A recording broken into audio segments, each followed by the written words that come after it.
മലയാളികളാണ് UAE-യിൽ കഴിഞ്ഞ 3 മാസത്തിനിടെ കൊല്ലപ്പെട്ടത്. പ്രതികളാകട്ടെ മലയാളികൾ തന്നെ. ടിക്ടോക്കിലെ പ്രശ്നങ്ങളാണ് അവസാന കൊലപാതകത്തിന് കാരണമായത്. വധശിക്ഷ വരെ ലഭിക്കാവുന്ന കുറ്റമാണ് UAE-യിൽ കൊലപാതകം. 1991-ലാണ് കേരളത്തിൽ അവസാന വധശിക്ഷ നടപ്പാക്കുന്നതെങ്കിൽ UAE-യിൽ സ്ഥിതി അതല്ല.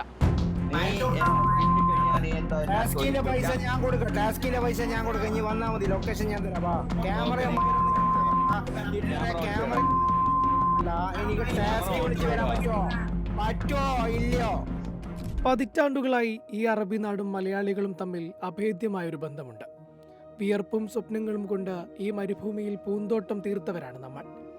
നാട്ടിലെ പ്രിയപ്പെട്ടവരുടെ കണ്ണീരൊപ്പുക, അവരുടെ സ്വപ്നങ്ങൾക്ക് ചിറക് നൽകുക, സ്നേഹത്തോടെയും ഐക്യത്തോടെയും ജീവിക്കുക തുടങ്ങിയവയായിരുന്നു നമ്മുടെ മുൻ തലമുറയുടെ ലക്ഷ്യങ്ങളെങ്കിൽ ഇന്നത് വഴിമാറി. സ്വപ്നങ്ങളുടെ തണലിൽ കൈകോർത്തു പിടിക്കേണ്ടവർ ഇവിടെ പരസ്പരം ചോര ചീന്തുന്നവരായി മാറുകയാണ്. ഈ അറബി നാട്ടിൽ മലയാളികൾ സമ്പാദിച്ചെടുത്ത ബഹുമാനവും ആദരവുമെല്ലാം ഇത്തരം വാർത്തകൾ വഴി ഇല്ലാതാവുകയാണ്. എന്റെ വിഷയമൊന്നുമില്ല.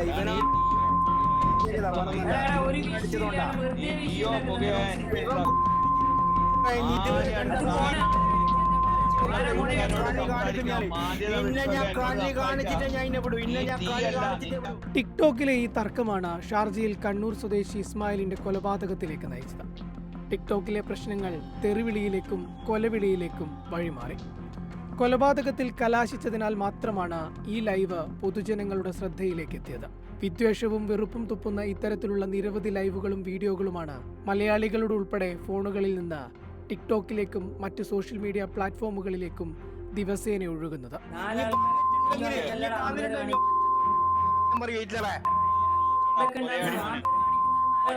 ഈ ലൈവിനു പിന്നാലെ വെല്ലുവിളി ഏറ്റെടുത്ത ഷാർജ അൽ നഹദിയിൽ വെച്ച് പ്രതികളും കൊല്ലപ്പെട്ട ഇസ്മായിലും കണ്ടുമുട്ടി.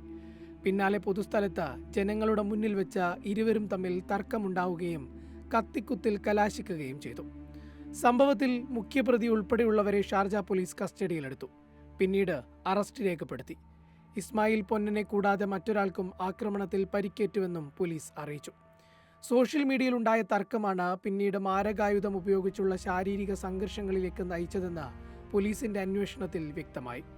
സംഭവം നടന്ന 4 മണിക്കൂറിനുള്ളിൽ തന്നെ പോലീസ് സംഘം പ്രതികളെ തിരിച്ചറിയുകയും പിടികൂടുകയും ചെയ്തു. പ്രതികൾക്കെതിരെ നിയമ നടപടി തുടരുന്നുണ്ടെന്നും ഷാർജ പോലീസ് അറിയിച്ചു. വർഷങ്ങളായി ദുബൈയിൽ ജോലി ചെയ്യുകയായിരുന്നു 40 വയസ്സുള്ള ഇസ്മായിൽ പൊന്നൻ. ടിക്ടോക്കിൽ വെല്ലുവിളി നടത്തിയ കൊല്ലം സ്വദേശിയാണ് കേസിലെ മുഖ്യപ്രതി എന്നാണ് സൂചന. ഷാർജയിൽ മാർച്ച് മാസം 26-ാം തീയതി താമരശ്ശേരി നഫാദ് എന്ന് പറഞ്ഞ ഒരാൾ കഫ്തീരിയയിൽ നടന്ന വാക്ക് തർക്കത്തിൻ്റെ ഒരു ഫലമായിട്ടാണ് അന്ന് ഒരു മർഡർ നടന്നത്. അതിൻ്റെ ഫോറൻസിക് റിപ്പോർട്ട് നമ്മൾ കണ്ടിരുന്നു. ഏകദേശം നിരവധി ആഴത്തിലുള്ള മുറിവുകൾ അതിലുണ്ടെന്നാണ് നമ്മൾ കണ്ടത്. അപ്പം ഒരാൾ ഇവിടുത്തെ ഷാർജയിലെ നിയമം നമുക്കറിയാം, അല്ലെങ്കിൽ ഗൾഫിലെ നിയമം നമുക്ക് കറക്റ്റ് അറിയാം. കൊലയ്ക്ക് കൊല തന്നെയാണ് ഇവിടുത്തെ നിയമങ്ങൾ. അത്രയും സ്ട്രോങ് നിയമം ഉണ്ടായിട്ട് പോലും ഇത്രയും നിരവധി കുത്തുകൾ നടന്നു. കഴിഞ്ഞ മാർച്ച് 26-നാണ് ഷാർജയിൽ കഫ്റ്റീരിയ ജീവനക്കാരനായ കോഴിക്കോട് താമരശ്ശേരി സ്വദേശി നഫാദ് കുത്തേറ്റ് കൊല്ലപ്പെട്ടത്. സംഭവത്തിൽ നഫാദിന്റെ സഹപ്രവർത്തകനായ താമരശ്ശേരി കരുവമ്പൊയിൽ സ്വദേശി ഷമീറിനെ ഷാർജ പോലീസ് അറസ്റ്റ് ചെയ്തു. വാക്കുതർക്കത്തിനിടെ ഷമീർ നഫാദിനെ കുത്തുകയായിരുന്നു എന്നാണ് റിപ്പോർട്ട്. ദുബൈ നടന്ന കേസാണെങ്കിൽ ആകെ ഒരു കുത്തങ്ങാണ്ടേ കൊണ്ടിട്ടുള്ളൂ. ഷാർജയിൽ ഏകദേശം നിരവധി കുത്തുകൾ കൊണ്ടിട്ടുണ്ടായിരുന്നു. അപ്പോൾ നമുക്ക് ഇത്രയും സ്ട്രോങ് നിയമം ഉണ്ടായിട്ട് പോലും മലയാളികൾക്കിടയിലുള്ള ഈ ഒരു വൈരാഗ്യ അല്ലെങ്കിൽ ഒരു മനോഭാവം വളരെ കൂടുന്നുണ്ടെന്ന് നമുക്ക് മനസ്സിലായി.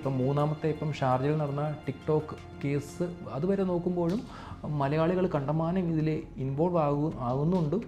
അവർക്ക് ഇതിൽ നിന്ന് രക്ഷപ്പെടണമെന്നൊന്നും തോന്നുന്നില്ല. കാരണം ഇവിടുത്തെ നിയമപ്രകാരം തൂക്കുമരം അല്ലെങ്കിൽ അങ്ങനെയുള്ള നിയമമാണ് ഇവിടെ വരുന്നത്. ഇക്കഴിഞ്ഞ മെയ് 18-നാണ് ദുബൈയിൽ കോഴിക്കോട് സ്വദേശിയായ ജസീൽ എന്ന യുവാവ് കുത്തേറ്റു കൊല്ലപ്പെട്ടത്. ദുബൈ അൽക്കൂസിൽ താമസ സ്ഥലത്ത് സുഹൃത്തുക്കൾക്കിടയിലെ തർക്കം പരിഹരിക്കാൻ ശ്രമിക്കവെയാണ് ജസീലിന് കുത്തേറ്റത്. സംഭവവുമായി ബന്ധപ്പെട്ട് മറ്റൊരു മലയാളിയെ ദുബൈ പോലീസ് അറസ്റ്റ് ചെയ്തിരുന്നു. കഴിഞ്ഞ മാസം 18-ന് ദുബായിലൊരു കൊലപാതകം നടന്നു.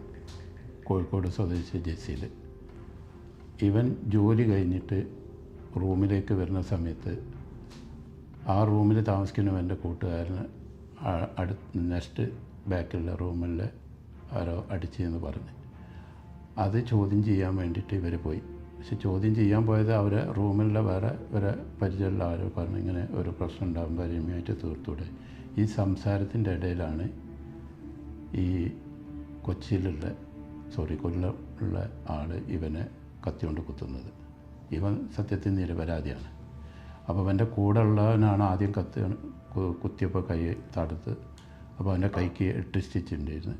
ഈ ജസീലിന് കുത്ത് കിട്ടിയത് കഴുത്തിൻ്റെ ഈ ഭാഗത്താണ്. അപ്പോൾ സ്പോട്ടിൽ തന്നെ അവൻ തളർന്നു വീണുപോയി. പിന്നെ അവിടുന്ന് പോലീസ് വന്ന് ആംബുലൻസ് വന്ന് ഫോറൻസിലേക്ക് മാറ്റി. കഴുത്തിന് കുത്തേറ്റ ജസീലിനെ ദുബൈ റാഷിദ് ആശുപത്രിയിൽ എത്തിച്ചെങ്കിലും രക്ഷിക്കാനായില്ല. ഒപ്പം താമസിക്കുന്നവർ സമീപത്തെ മുറിയിലെ മദ്യപാനം ചോദ്യം ചെയ്തതിനെ തുടർന്നാണ് തർക്കം ഉടലെടുത്തത്. ഇത് പരിഹരിക്കാൻ ഇടപെട്ട ജസീൽ ആക്രമിക്കപ്പെടുകയായിരുന്നു. ടിക്ടോക്ക് ആരംഭിച്ചത് ഒരു സിമ്പിൾ ഷോർട്ട് വീഡിയോ പ്ലാറ്റ്ഫോമായിട്ടാണ്. ഞാനൊക്കെ ഒരുപാട് യൂസ് ചെയ്തിട്ടുണ്ട്. ഞാൻ സത്യം പറഞ്ഞിട്ടുണ്ടെങ്കിൽ ടിക്ടോക്ക് വഴിയാണ് 2020 ആദ്യമായിട്ട് കോണ്ടന്റ് ക്രിയേഷൻ സ്റ്റാർട്ട് ചെയ്തത് തന്നെ. ഒരു എൻ്റർടൈൻമെൻറ്റ് ഒരു പ്ലാറ്റ്ഫോം എന്ന രീതിയിലാണ് അത് നമുക്ക് സ്റ്റാർട്ട് ചെയ്തതെങ്കിലും ഇന്ന് അതിൻ്റെ അവസ്ഥ വളരെ പരിതാപകരമാണ്. പ്രത്യേകിച്ച് എന്താ പറയുക, ഒരു പല ഉപയോഗങ്ങളുണ്ടായിരുന്നു. മ്യൂസിക് ആണെങ്കിലും എഡ്യൂക്കേഷൻ ആണെങ്കിലും അങ്ങനെ പല മേഖലകളിലും ടിക്ടോക്ക് ഒരുപാട് രീതിയിൽ നമുക്ക് ഉപയോഗിക്കാൻ പറ്റും.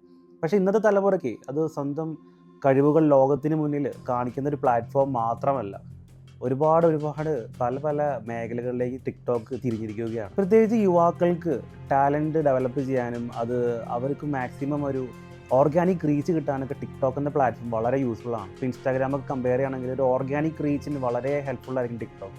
പക്ഷേ ഇന്ന് നടക്കുന്ന കാര്യം വളരെ വ്യത്യസ്തമാണ്. കാരണം ഇപ്പോൾ ടിക്ടോക്ക് മിസ്യൂസ് ചെയ്യുന്ന രീതികൾ അത് ഒരുപാട് രീതിയിൽ നമുക്കറിയാം. അതിൻ്റെ മറ്റൊരു മുഖം എന്ന് വേണമെങ്കിൽ പറയാം. ടിക്ടോക്ക് എന്നുള്ളൊരു പ്ലാറ്റ്ഫോമിൻ്റെ മറ്റൊരു മുഖമാണ് ഇപ്പോൾ നമ്മൾ കണ്ടുകൊണ്ടിരിക്കുന്നത്. അതിൻ്റെ ഒരു പ്രത്യേകിച്ച് ഈ ഗൾഫ് മേഖലകളിൽ ചില കേസുകളും ഇപ്പോൾ റിപ്പോർട്ട് ചെയ്ത കാര്യവും ഈ പറയുന്ന ടിക്ടോക്ക് ലൈവും സ്ട്രീമിങ്ങും ഇതെല്ലാം പല രീതിയിലും ആളുകൾ ദുരുപയോഗം ചെയ്യുകയാണ്. അതായത് അനാവശ്യമായിട്ടുള്ള പ്രകടനങ്ങൾ, ചിലപ്പോൾ എന്താ പറയുക, നമുക്ക് ഭയങ്കര വെറുപ്പിക്കൽ തോന്നാൻ നമുക്ക് പച്ചയ്ക്ക് പറയാം. അതുപോലെ പല പ്രവർത്തനങ്ങളും നിയമവിരുദ്ധമായിട്ടുള്ള പ്രവർത്തനങ്ങളൊക്കെയാണ് ഇപ്പോൾ നടന്നുകൊണ്ടിരിക്കുന്നത്. ഐക്യത്തോടെ ജീവിക്കുന്ന സമാധാനത്തെ ഇഷ്ടപ്പെടുന്നവർക്ക് എന്നും വാതിലുകൾ തുറന്നുകൊടുത്ത രാജ്യമാണ് UAE. അതേസമയം അക്രമത്തിന്റെ പാതയിലുള്ളവർക്ക് മുന്നിൽ ഈ രാജ്യത്തിന്റെ വാതിലുകൾ എന്നും അടഞ്ഞുകിടക്കും. മലയാളികൾക്ക് ഈ നാട്ടിലുള്ള ആദരവും ബഹുമാനവും കാത്തുസൂക്ഷിക്കേണ്ടത് നമ്മൾ ഓരോരുത്തരുടെയും കടമയാണ്.